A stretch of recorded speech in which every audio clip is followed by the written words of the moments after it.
بسم اللہ الرحمن الرحیم۔ السلام علیکم محترم ناظرین، امید کرتا ہوں آپ خیریت سے ہوں گے۔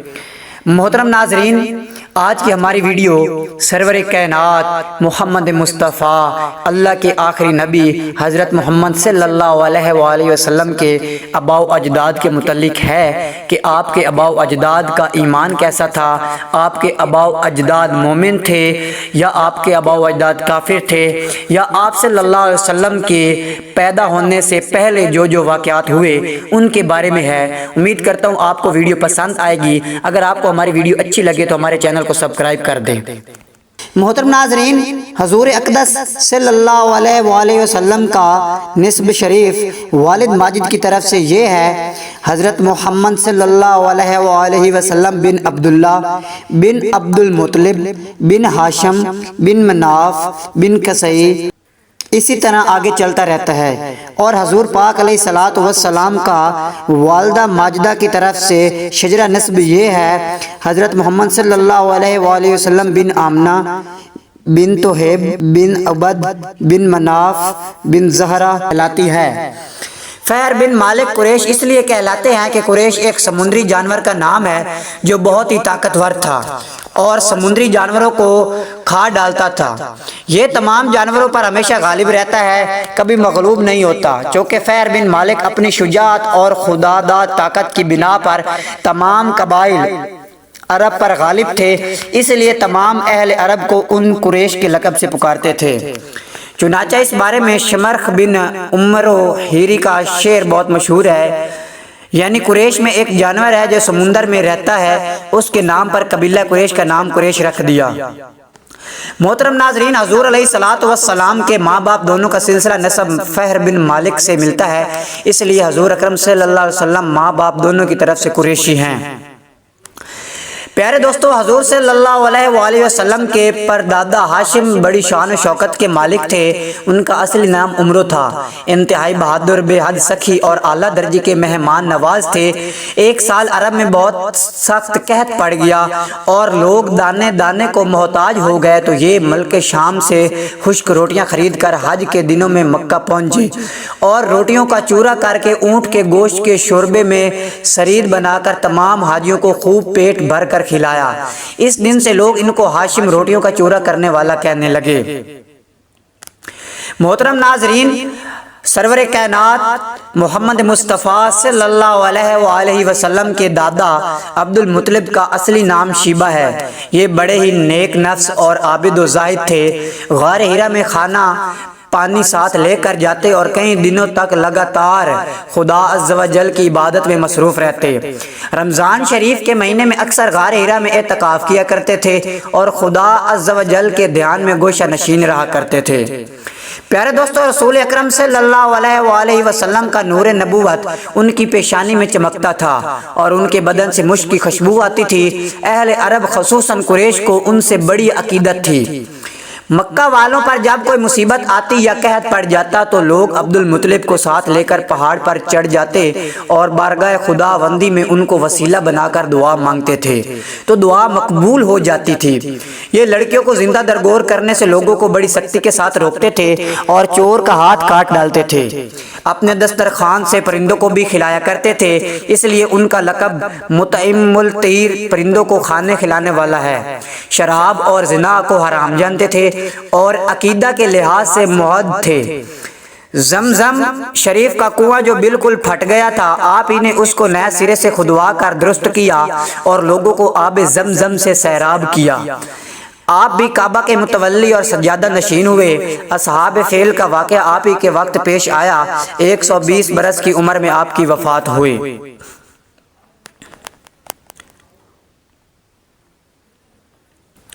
محترم ناظرین، پیارے دوستو، یہ ہمارے حضور رحمت صلی اللہ علیہ وسلم کے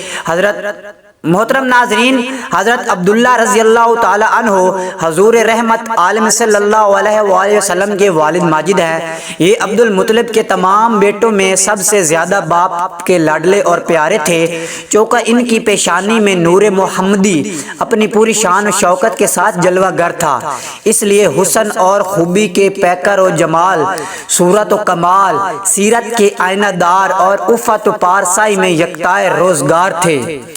قبیلہ قریش کی تمام حسین عورتیں ان کے حسن و جمال پر فریفتہ تھی اور ان سے شادی کی درخواست گزار تھی،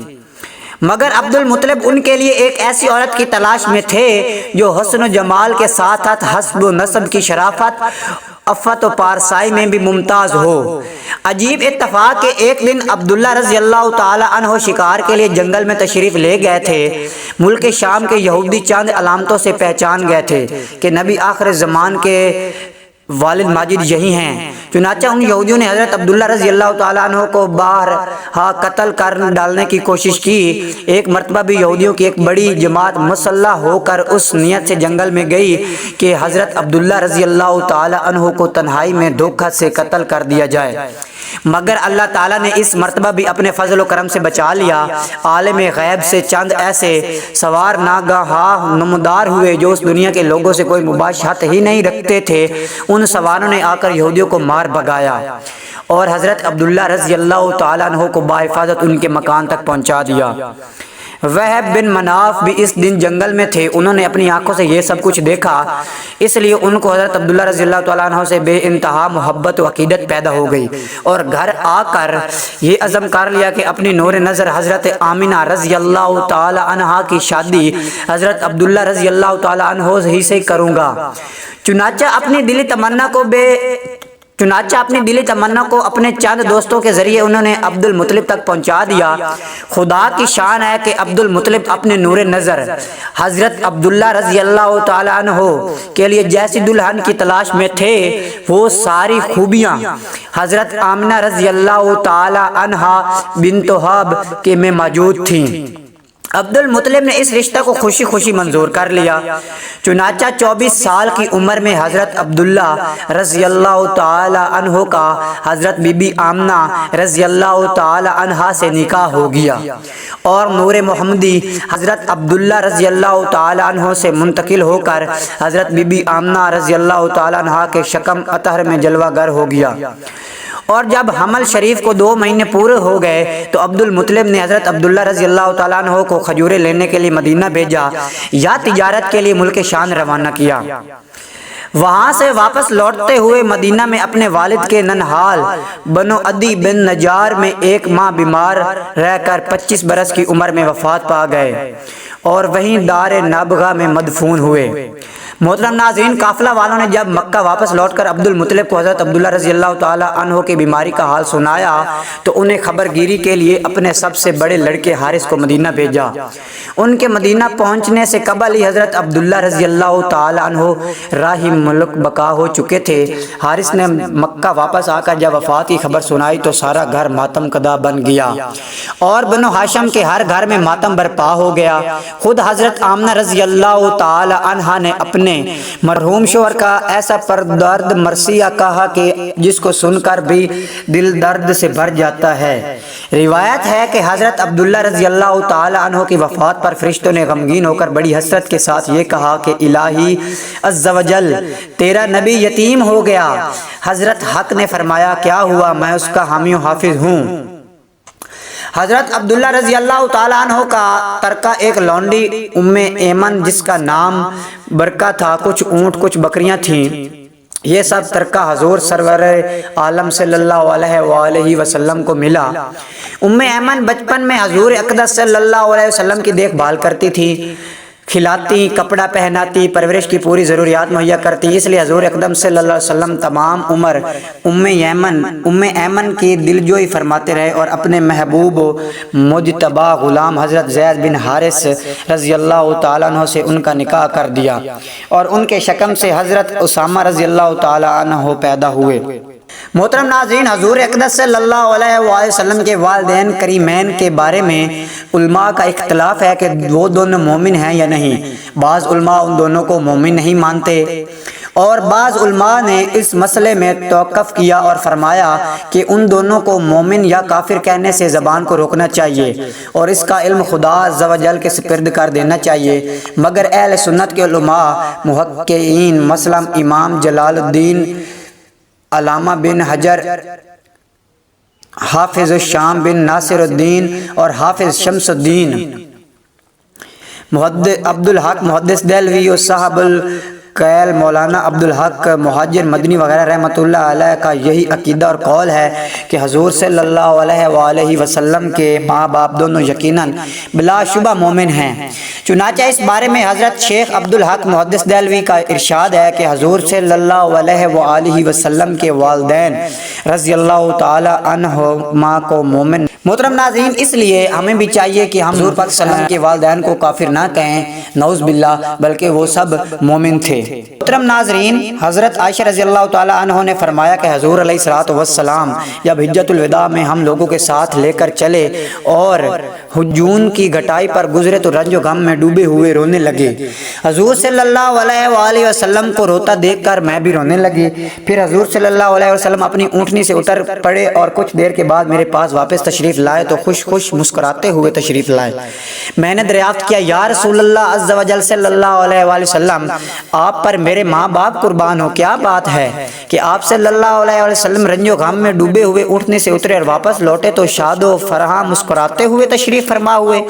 تو حضور علیہ الصلوۃ والسلام نے ارشاد فرمایا کہ میں اپنی والدہ حضرت آمنہ رضی اللہ تعالیٰ عنہ کی قبر کی زیارت کے لیے گیا تھا اور میں نے اللہ تعالیٰ سے سوال کیا کہ وہ ان کو زندہ فرما دے، تو خداوند تعالیٰ نے ان کو زندہ فرما دیا اور وہ ایمان لے آئیں۔ ناظرین، ہر وہ شخص جو کفر کی حالت میں مر گیا اس پر لعنت کرنا جائز ہے، رسول خدا صلی اللہ علیہ وآلہ وسلم کے والدین کے،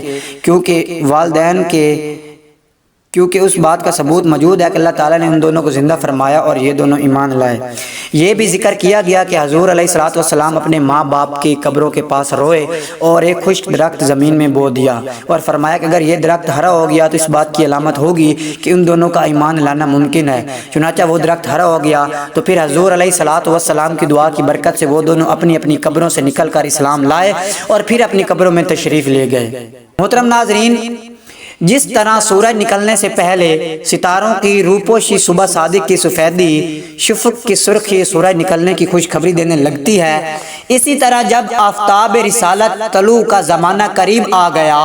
تو اطراف عالم میں بہت سے ایسے عجیب واقعات اور خوراک و عادات بطور علامات کے ظاہر ہونے لگے جو ساری کائنات کو جھنجھوڑ کر یہ بشارت دینے لگے کہ اب رسالت کا آفتاب اپنی پوری آب و تاب کے ساتھ طلوع ہونے والا ہے۔ چنانچہ اصحاب فیل کی ہلاکت کا واقعہ، ناگہاں باران رحمت سے سرزمین عرب کا سر سبز و شاداب ہو جانا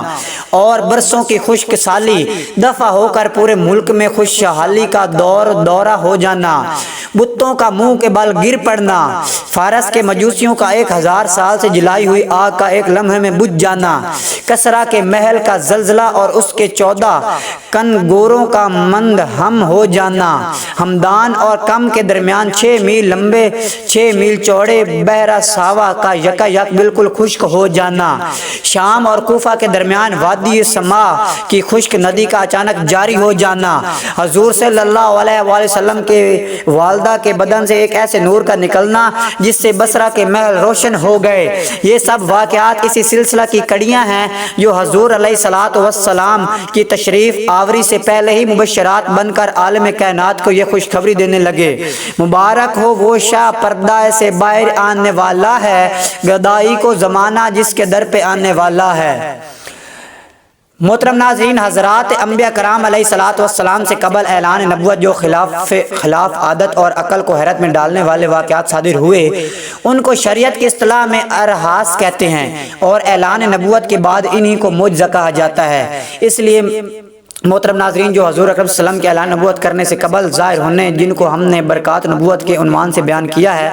اس قسم کے واقعات جو ارحاس کہلاتے ہیں ان کی تعداد بہت زیادہ ہے۔ ان میں سے چند کا ذکر ہو چکا ہے۔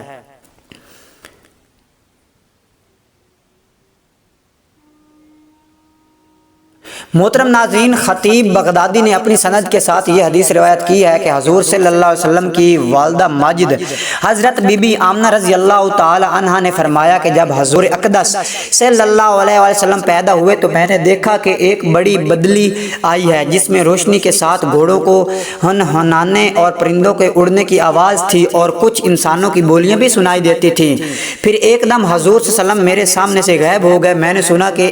ایک اعلان کرنے والا اعلان اعلان کر رہا ہے کہ محمد صلی اللہ علیہ وآلہ وسلم کو مشرق و مغرب میں گشت کراؤ اور ان کو سمندروں کی بھی سیر کراؤ تاکہ تمام کائنات کو ان کا نام، ان کا حلیہ، ان کی صفت معلوم ہو جائیں، اور ان کو تمام جاندار مخلوق یعنی وانس، ملائکہ اور چرندوں پرندوں کے سامنے پیش کرو، اور انہیں حضرت آدم علیہ السلام کی صورت، حضرت شیس علیہ السلام کی معرفت، حضرت نوح علیہ السلام کی شجاعت، حضرت ابراہیم علیہ السلام کی خلت، حضرت اسماعیل علیہ السلام کی زبان، حضرت اسحاق علیہ السلام کی رضا، حضرت صالح علیہ السلام کی فصاحت، حضرت لوط علیہ السلام کی حکمت، حضرت یعقوب علیہ السلام کی بشارت، حضرت موسیٰ علیہ السلام کی شدت، حضرت ایوب علیہ السلام کا صبر، حضرت یونس علیہ السلام کی اطاعت، حضرت یوشع علیہ السلام کے جہاد، حضرت داؤد علیہ السلام کی آواز، حضرت دانیال علیہ السلام کی محبت، حضرت الیاس علیہ السلام کا وقار، حضرت یحییٰ علیہ السلام کی عصمت، حضرت عیسیٰ علیہ السلام کا زہد عطا کر کے ان کو تمام پیغمبروں کے کمالات اور اخلاق حسنہ سے مزین کر دو۔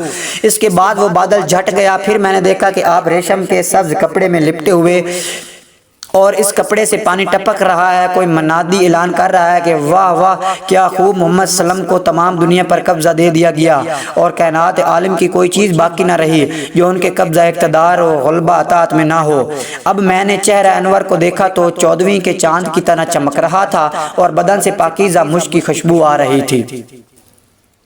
پھر 3 شخص نظر آئے، ایک کے ہاتھ میں چاندی کا لوٹا، دوسرے کے ہاتھ میں سبز زمرد کا تشت، تیسرے کے ہاتھ میں ایک چمکدار انگوٹھی تھی۔ انگوٹھی کو 7 مرتبہ دھو کر اس نے حضور صلی اللہ علیہ وآلہ وسلم کے دونوں شانوں کے درمیان مہر نبوت لگا دی، اور پھر حضور صلی اللہ علیہ وسلم کو ریشمی کپڑے میں لپیٹ کر اٹھایا اور ایک لمحے کے بعد مجھے سپرد کر دیا۔ حضور اقدس صلی اللہ علیہ وآلہ وسلم کی تاریخ پیدائش میں اختلاف ہے، مگر قول مشہور یہی ہے کہ واقعہ اصحاب فیل سے 55 دن کے بعد 12 ربیع الاول مطابق 20 اپریل ولادت باسعادت کی تاریخ ہے۔ اہل مکہ کا بھی اس پر عمل دار آمد ہے کہ وہ لوگ 12ویں ربیع الاول کو ہی۔ ناظرین، حضور اقدس صلی اللہ علیہ وآلہ وسلم کی تاریخ پیدائش میں اختلاف ہے، مگر قول مشہور یہی ہے کہ واقعہ اصحاب فیل سے 55 دن کے بعد 12 ربیع الاول مطابق 20 اپریل ولادت باسعادت کی تاریخ ہے۔ اہل مکہ کا بھی اس پر عمل دار آمد ہے کہ وہ لوگ 12ویں ربیع الاول کو ہی مقدمین کا مسلک ہے، لیکن علماء متأخرین نے تحقیق کے ساتھ اس مسئلہ کو ثابت کیا ہے کہ حضور صلی اللہ علیہ وآلہ وسلم کے والدین بلکہ حضور صلی اللہ علیہ وسلم کے تمام اجداد و اجداد حضرت آدم علیہ السلام تک سب کے سب مومن ہیں، اور ان حضرات کے ایمان کو ثابت کرنے میں علماء متأخرین کے 3 طریقے ہیں۔ اول یہ کہ حضور صلی اللہ علیہ وسلم کے والدین رضی اللہ تعالی عنہما اور آباء و اجداد سب حضرت ابراہیم علیہ السلام کے دین پر تھے، لہذا مومن ہوئے۔ دوم یہ کہ یہ تمام حضرات حضور صلی اللہ علیہ وسلم کے اعلان نبوت سے پہلے ہی ایسے زمانے میں وفات پا گئے جو زمانہ فطرت کہلاتا ہے، اور ان لوگوں تک حضور صلی اللہ علیہ وسلم کی دعوت ایمان پہنچی ہی نہیں، لہذا ہرگز ان حضرات کو کافر نہیں کہا جا سکتا، بلکہ ان لوگوں کو مومن ہی کہا جائے گا۔ سوم یہ کہ اللہ تعالیٰ نے ان حضرات کو زندہ فرما کر ان کی قبروں سے اٹھایا، اور ان لوگوں نے کلمہ پڑھ کر حضور علیہ الصلوۃ والسلام کی تصدیق کی، اور حضور علیہ الصلوۃ والسلام کے والدین کو زندہ کرنے کی حدیث اگرچہ بذات خود ضعیف ہے، مگر اس کی سندیں اس قدر کثیر ہے کہ یہ حدیث صحیح اور حسن کے درجے کو پہنچ گئی ہے۔ محترم ناظرین، اس لیے ہمیں بھی چاہیے کہ ہم حضور پاک صلی اللہ علیہ وسلم کے والدین کو کافر نہ کہیں، نعوذ باللہ، بلکہ وہ سب مومن تھے۔ محترم ناظرین، حضرت عائشہ رضی اللہ تعالی عنہ نے فرمایا کہ حضور علیہ الصلوۃ والسلام جب حجۃ الوداع میں ہم لوگوں کے ساتھ لے کر چلے اور حجون کی گھٹائی پر گزرے تو رنج و غم میں ڈوبے ہوئے رونے لگے۔ حضور صلی اللہ علیہ وآلہ وسلم کو روتا دیکھ کر میں بھی رونے لگی۔ پھر حضور صلی اللہ علیہ وسلم اپنی اونٹنی سے اتر پڑے اور کچھ دیر کے بعد میرے پاس واپس تشریف لائے تو خوش مسکراتے ہوئے تشریف لائے۔ میں نے دریافت کیا، یا رسول اللہ عز و جل صلی اللہ علیہ وآلہ وسلم، آپ پر میرے ماں باپ قربان ہو، کیا بات ہے کہ آپ صلی اللہ علیہ وآلہ وسلم رنج و غم میں ڈوبے ہوئے اونٹنی سے اترے اور واپس لوٹے تو شاد و فرحاں مسکراتے ہوئے تشریف فرما ہوئے؟ تو حضور علیہ الصلوۃ والسلام نے ارشاد فرمایا کہ میں اپنی والدہ حضرت آمنہ رضی اللہ تعالیٰ عنہ کی قبر کی زیارت کے لیے گیا تھا، اور میں نے اللہ تعالیٰ سے سوال کیا کہ وہ ان کو زندہ فرما دے، تو خداوند تعالیٰ نے ان کو زندہ فرما دیا اور وہ ایمان لے آئیں۔ محترم ناظرین، ہر وہ شخص جو کفر کی حالت میں مر گیا اس پر لعنت کرنا جائز ہے رسول خدا صلی اللہ علیہ وآلہ وسلم کے والدین کے کیونکہ اس بات کا ثبوت موجود ہے کہ اللہ تعالیٰ نے ان دونوں کو زندہ فرمایا اور یہ دونوں ایمان لائے۔ یہ بھی ذکر کیا گیا کہ حضور علیہ الصلوۃ والسلام اپنے ماں باپ کی قبروں کے پاس روئے اور ایک خشک درخت زمین میں بو دیا اور فرمایا کہ اگر یہ درخت ہرا ہو گیا تو اس بات کی علامت ہوگی کہ ان دونوں کا ایمان لانا ممکن ہے۔ چنانچہ وہ درخت ہرا ہو گیا تو پھر حضور علیہ الصلوۃ والسلام کی دعا کی برکت سے وہ دونوں اپنی اپنی قبروں سے نکل کر اسلام لائے اور پھر اپنی قبروں میں تشریف لے گئے۔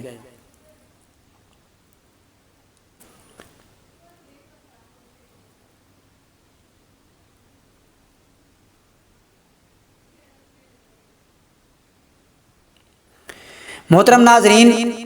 جس طرح سورج نکلنے سے پہلے ستاروں کی روپوشی صبح صادق کی سفیدی، شفق کی سرخی سورج نکلنے کی خوشخبری دینے لگتی ہے، اسی طرح جب آفتاب رسالت طلوع کا زمانہ قریب آ گیا تو اطراف عالم میں بہت سے ایسے عجیب واقعات اور خوراک و عادات بطور علامات کے ظاہر ہونے لگے جو ساری کائنات کو جھنجھوڑ کر یہ بشارت دینے لگے کہ اب رسالت کا آفتاب اپنی پوری آب و تاب کے ساتھ طلوع ہونے والا ہے۔ چنانچہ اصحاب فیل کی ہلاکت کا واقعہ، ناگہاں باران رحمت سے سرزمین عرب کا سرسبز و شاداب ہو جانا اور برسوں کی خشک سالی دفع ہو کر پورے ملک میں خوشحالی کا دورہ ہو جانا، بتوں کا منہ کے بل گر پڑنا، فارس کے مجوسیوں کا 1000 سال سے جلائی ہوئی آگ کا ایک لمحے میں بجھ جانا، کسرا کے محل کا زلزلہ اور اس کے 14 کنگوروں کا مند ہم ہو جانا، ہمدان اور کم کے درمیان 6 میل لمبے 6 میل چوڑے بحیرہ ساوا کا یکا یک بالکل خشک ہو جانا، شام اور کوفہ کے درمیان وادی سما کی خشک ندی کا اچانک جاری ہو جانا، حضور صلی اللہ علیہ وآلہ وسلم کے والدہ کے بدن سے ایک ایسے نور کا نکلنا جس سے بصرہ کے محل روشن ہو گئے۔ یہ سب واقعات اسی سلسلہ کی کڑیاں ہیں جو حضور علیہ الصلوۃ والسلام کی تشریف آوری سے پہلے ہی مبشرات بن کر عالم کائنات کو یہ خوشخبری دینے لگے۔ مبارک ہو وہ شاہ پردہ سے باہر آنے والا ہے، گدائی کو زمانہ جس کے در پہ آنے والا ہے۔ محترم ناظرین، حضرات انبیاء کرام علیہ الصلوۃ والسلام سے قبل اعلان نبوت جو خلاف عادت اور عقل کو حیرت میں ڈالنے والے واقعات صادر ہوئے ان کو شریعت کی اصطلاح میں ارحاس کہتے ہیں، اور اعلان نبوت کے بعد انہی کو معجزہ کہا جاتا ہے۔ اس لیے محترم ناظرین، جو حضور اکرم صلی اللہ علیہ وسلم کے اعلان نبوت کرنے سے قبل ظاہر ہونے جن کو ہم نے برکات نبوت کے عنوان سے بیان کیا ہے، اس قسم کے واقعات جو ارحاس کہلاتے ہیں ان کی تعداد بہت زیادہ ہے۔ ان میں سے چند کا ذکر ہو چکا ہے۔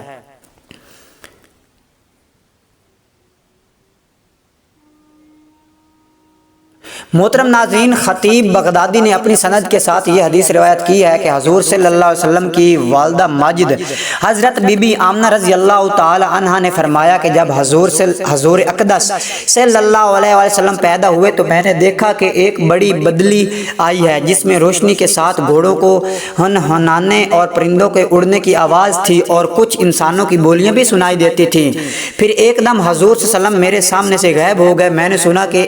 ایک اعلان کرنے والا اعلان کر رہا ہے کہ محمد صلی اللہ علیہ وآلہ وسلم کو مشرق و مغرب میں گشت کراؤ اور ان کو سمندروں کی بھی سیر کراؤ تاکہ تمام کائنات کو ان کا نام، ان کا حلیہ، ان کی صفت معلوم ہو جائیں، اور ان کو تمام جاندار مخلوق یعنی وانس، ملائکہ اور چرندوں پرندوں کے سامنے پیش کرو، اور انہیں حضرت آدم علیہ السلام کی صورت، حضرت شیس علیہ السلام کی معرفت، حضرت نوح علیہ السلام کی شجاعت، حضرت ابراہیم علیہ السلام کی خلت، حضرت اسماعیل علیہ السلام کی زبان، حضرت اسحاق علیہ السلام کی رضا، حضرت صالح علیہ السلام کی فصاحت، حضرت لوط علیہ السلام کی حکمت، حضرت یعقوب علیہ السلام کی بشارت، حضرت موسیٰ علیہ السلام کی شدت، حضرت ایوب علیہ السلام کا صبر، حضرت یونس علیہ السلام کی اطاعت، حضرت یوشع علیہ السلام کے جہاد، حضرت داؤد علیہ السلام کی آواز، حضرت دانیال علیہ السلام کی محبت، حضرت الیاس علیہ السلام کا وقار، حضرت یحییٰ علیہ السلام کی عصمت، حضرت عیسیٰ علیہ السلام کا زہد عطا کر کے ان کو تمام پیغمبروں کے کمالات اور اخلاق حسنہ سے مزین کر دو۔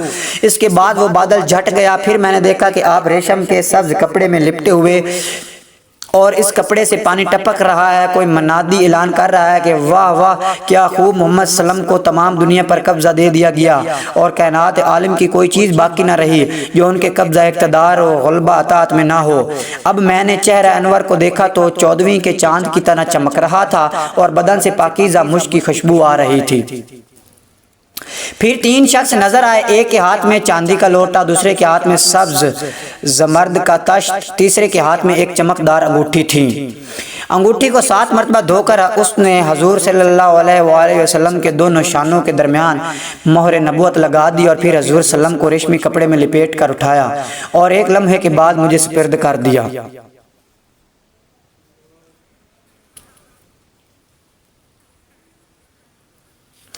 محترم ناظرین، حضور اقدس صلی اللہ علیہ وآلہ وسلم کی تاریخ پیدائش میں اختلاف ہے، مگر قول مشہور یہی ہے کہ واقعہ اصحاب فیل سے 55 دن کے بعد 12 ربیع الاول مطابق 20 اپریل ولادت باسعادت کی تاریخ ہے۔ اہل مکہ کا بھی اس پر عمل دار آمد ہے کہ وہ لوگ 12ویں ربیع الاول کو ہی